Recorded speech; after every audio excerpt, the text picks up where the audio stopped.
Bharatiya Janata party Lok Sabha ఎన్నికలకు సంబంధించి వాళ్ళ మేనిఫెస్టో 14 అంశాలతో ప్రకటించారు.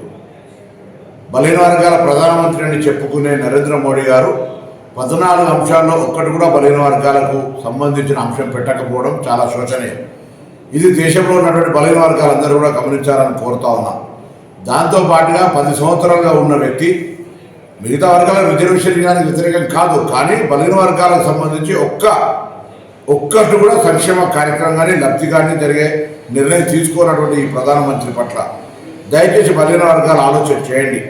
కులగణన సర్వే చేయడానికి కాంగ్రెస్ సిద్ధంగా ఉంటే దానికి సంబంధించి పాంచ్ న్యాయలోపల కూడా అదొక అంశంగా పెట్టితే కూడా గతంలోనే ఆ అంశాన్ని వ్యతిరేకించే వ్యాపార వర్గాల పార్టీ అయిన భారతీయ జనతా పార్టీ సుప్రీంకోర్టులో అఫిడవిట్ ఇచ్చి ఈ యొక్క కుల గణనకు వ్యతిరేకంగా నిర్ణయం తీసుకుంది. దయచేసి ఆలోచన చేయండి.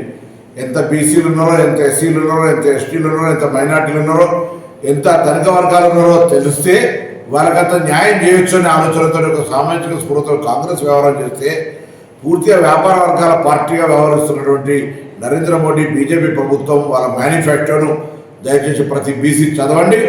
కాంగ్రెస్ మేనిఫెస్టోను కూడా చదివి మీరు నిర్ణయం తీసుకోవాలని సందర్భంగా తెలంగాణ బలహీన వర్గాల శాఖ మంత్రిగా ఈరోజు కాంగ్రెస్ పార్టీ తెలంగాణ రాష్ట్రంలో కులగణ సర్వే చేస్తూ ఉంది. అనేక కులాలకు కార్పొరేషన్ నుంచి ఆర్థిక పరిపుష్టి కలిగే విధంగా చర్యలు తీసుకుంటూ ఉంది.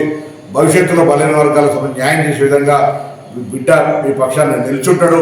దయచేసి అందరూ కూడా ఆలోచన చేసి ఎన్నికల్లో బలహీన వర్గాలు కాంగ్రెస్ వైపు ఉండాలని బీజేపీ మేనిఫెస్టోను చదివి వాళ్ళ యొక్క బలహీన వర్గాల పట్ల ఉన్నటువంటి వ్యతిరేకతను దృష్టిలో పెట్టుకొని ఆలోచన చేయాల్సింది సందర్భంగా కోరుతాం.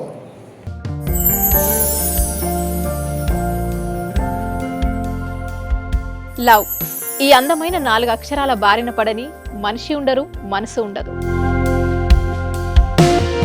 ఈ లవ్ కొంతమంది జీవితానికి సరిపడా మధురమైన అనుభూతులను అందిస్తే మరికొంతమందికి జీవితాంతం వెంటాడే చేదు జ్ఞాపకాలను మిగిల్స్తుంది. లైలా మజ్ను, పార్వతీ దేవదాస్ ఈ 2 కథల్లో మజ్ను లైలా ప్రేమ కోసం ఎంత పరితపించాడో విన్నాం. దేవదాస్ పార్వతి ప్రేమ కోసం ఎంత పిచ్చోడయ్యాడో చూసాం.